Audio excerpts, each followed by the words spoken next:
Hi, this is Hiker Bling, and I would like to welcome you to my channel, and hopefully you'll subscribe down below. First of all, I'm still on plan for starting my hike May 21st. I've got my plane ticket and everything. I'm finishing up work, and today one of the things I wanted to do is talk a little bit about cooking gear that I'm going to take on the trail. Now, a little bit different flair compared to other people preparing for the trail. I'm going to talk a little bit about all kinds of different hikes that I do in cooking gear that seen from large groups to individual hiking.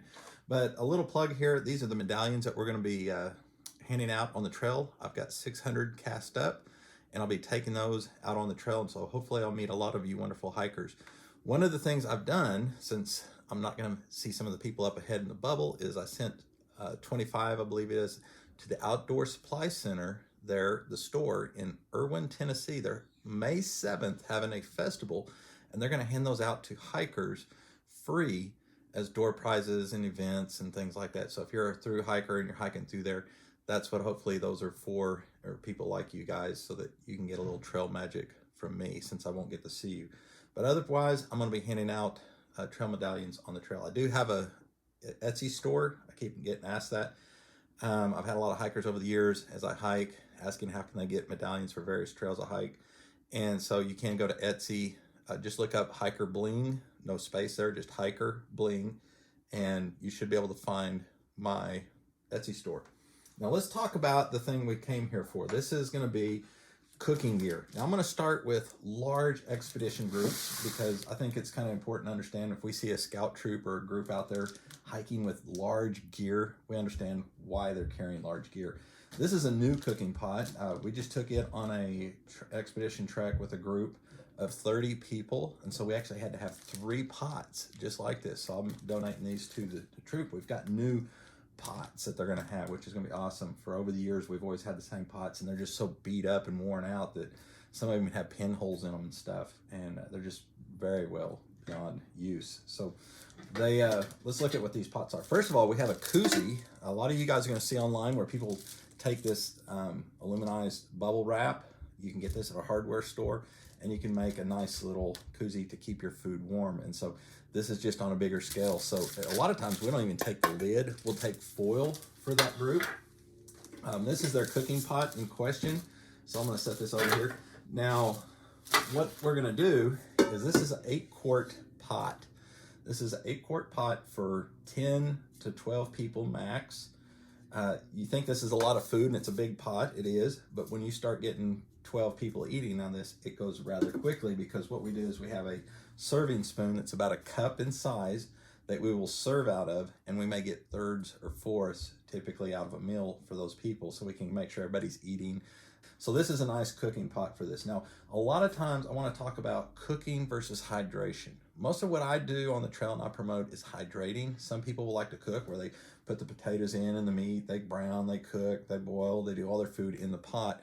Primarily what we do is we boil water and we get food that can be hydratable. Now, food that can be hydratable would be food like this for individual hikers, okay, where we could go out and get some good Mountain House breakfast skillet, awesome for the morning, and then finish that up with a peak meal. Now, not all of our meals are using these kind of bags. What's nice about these bags, we can open them. They have a Ziploc on them. Typically, you take the little silicone packets out, the moisture absorbing packets out, and then you just put a certain amount of water there and you close them. And these are great bags for hydrating your food in. A lot of hikers will, even when they get to town, wash these out and use this for other meals. Some hikers will use a Ziploc freezer bag. Those work great for hydrating food. So if I'm gonna make ramen bomb, take some ramen noodles, I crush them up, put them in the bag, and then put some potatoes in there, put my water in there, and hydrate them. A lot of people will make little koozies for the Ziplocs so they can keep warm out of this kind of material as well. And that's probably what I'm going to be doing on the trail. I just actually haven't made mine yet, and that's one of my things on my to-do list. So this is a fairly big pot. So cleaning a pot is another issue. So what we're going to do is come in here and we're going to put a turkey bag in here, and we're going to put our water to boiling in there. And then what we do is we open up our packets, and if it could be nor rice sides, who knows what we're going to cook, we put it all inside there once we get a good royal boiling pot of water, and then we stir it up some. The big problem you run into with these big pots is if you were to try and cook in this, you're going to tend to burn the food real easy because the flame is really concentrated in a spot, and it's really hard to stir these pots because these pots are going to be elevated up on a stove. Okay, so let's kind of look at what kind of stove we're going to be using on an expedition system. So when you see those large groups out there, this is a typical system. Now this is a older Optimus that I have. The Troop has several brand new Whisperlites that we've just gotten them. This is an expedition style stove, and it does take some learning of how to do these. This has white gas in it, so basically Coleman lantern fuel in it. Very clean gas. There's a pickup line in here so you can flip it on this way. If you flip the bottle over this way, the tube's going to be up and it won't be picking gas, and you can depressurize it. So this has a pump that we would pump. We can come in here and hook this up to our stove with a quick disconnect so we can pump, and we can put our pot up here. Again, this becomes very unstable, and with younger kids and stuff like that, we really don't want them doing a lot of stirring up in here because we've had a lot of food get dumped over the years, and that's not a good time to have that happen. We do have on these stoves, a lot of times they have wind screens that go around the pot to block the wind, and that's a nice feature to have, is a wind screen. So that's kind of large cooking for large groups. Now some of you guys are going to go out there and you're going to see stoves that look like this. There's jet boils, this Whisperlite. This is nice in a way because it does have a coffee press attachment that you can put a little rod on here, and you can do your coffee in here and all that, and that's really neat. Everything can fit inside, and that's pretty condensed. This is aluminum type pot on here. The thing that we have here is this will screw on, and we can put our fuel bottle on here,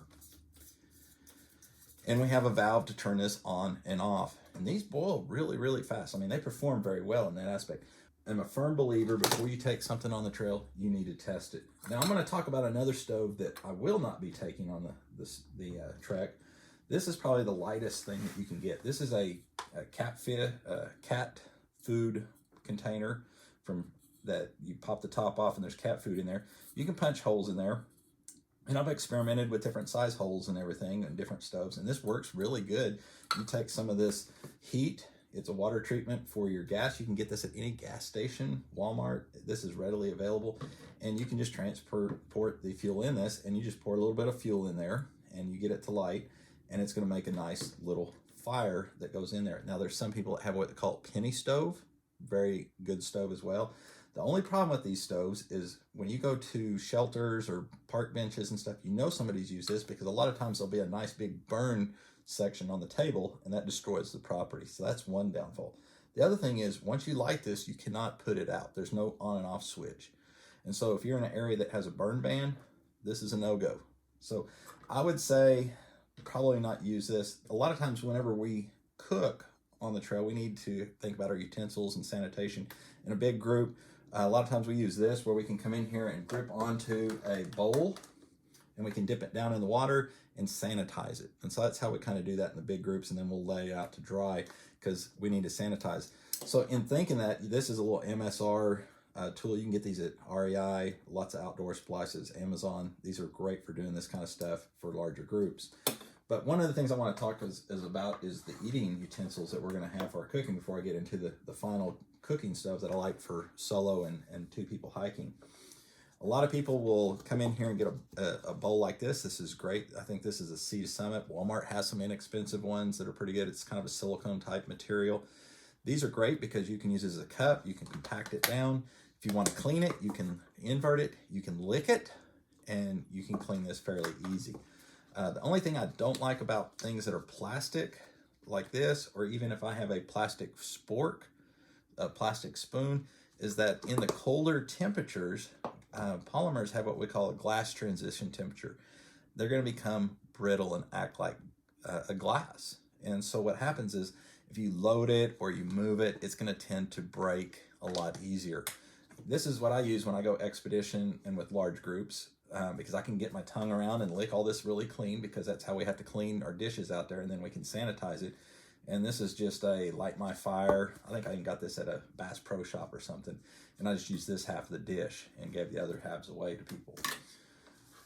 Now then, on all kind of trips, I use this kind of spoon right here. This is a titanium spoon. You can get these on Amazon. You don't have to go buy the expensive ones. I do like this because it's polished, and I have some that aren't polished, and I really like the polished ones because it comes clean, because some of the meals will tend to stick, and this makes it easier to clean this out in the field, to lick it off and everything.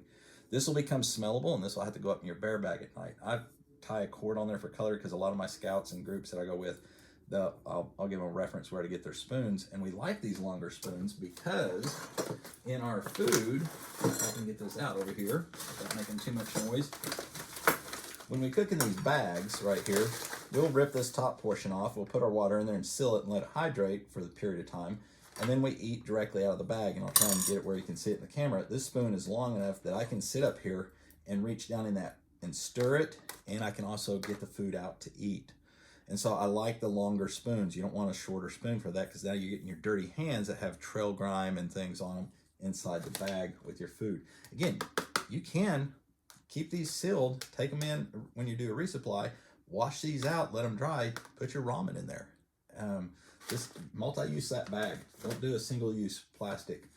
The other thing I have here is, when my spoon, I kind of laughed because it came with this little bag, and used to, I would actually use this Sea to Summit one. This is the one I first started off with and I liked, but I actually like this one from Amazon a little bit better because of the polish aspect of the titanium, and it came with this little bag.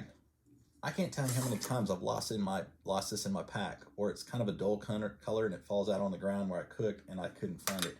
I like that I can put this in here and I can find that fairly easy. That's not that much weight. So for you young people that don't lose things, you probably don't need that. For people like me, I need that.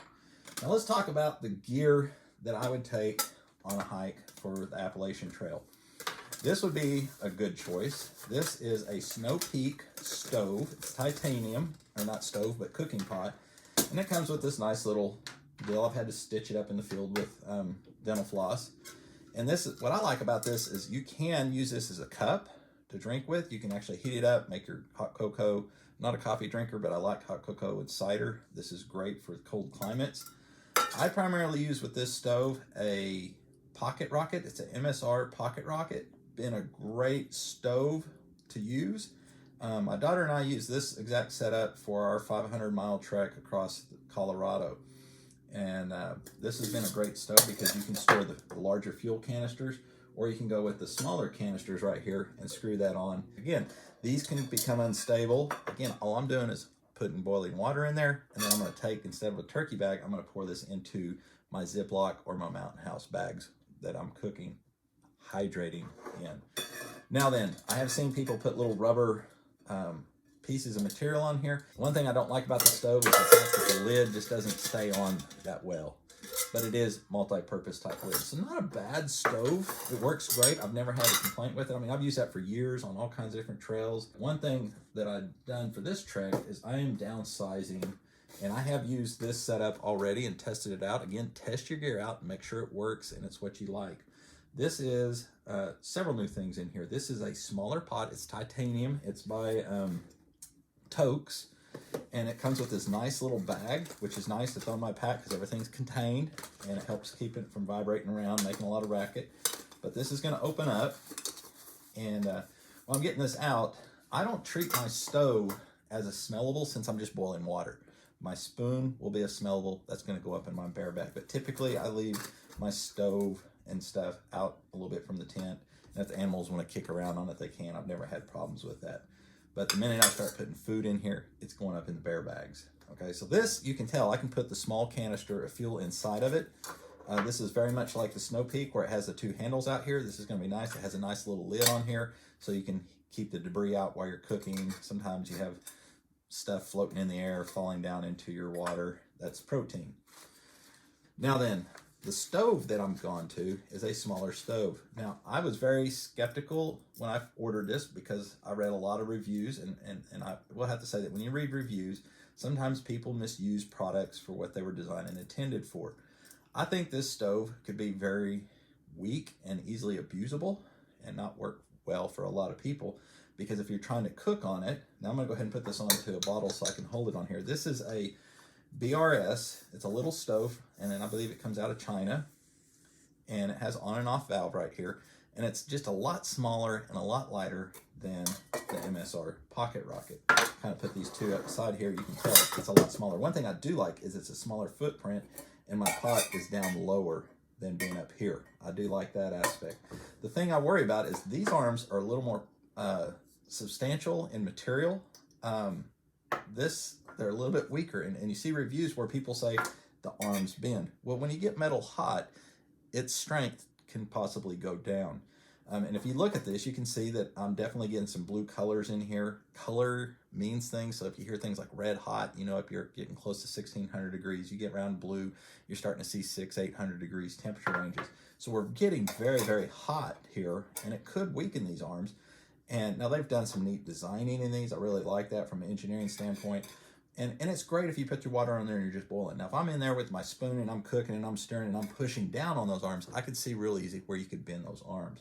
But for hydrating water, this is a perfect stove. Now, I've put plenty of miles on this setup already. I've done a through hike already with it. I've hiked a bunch of the Ozark Highland Trail as well as the Ozark Trail in Oklahoma with this stove, and it's performed very, very well. No issues. So I'm going to be taking this exact same setup right here on the Appalachian Trail. That's what I'm going to be doing. And I'll probably do one thing is make a little pouch out of that material that I have left over for the hydrating of my foods. And that's what I'm going to be looking at doing, is keeping it small and light. Now, this may work for me. It may not work for everybody, but I just like to share a little bit about our cooking utensils and what we do, and also just have a little respect when you do see large groups like scouts and we complain that their packs are heavy.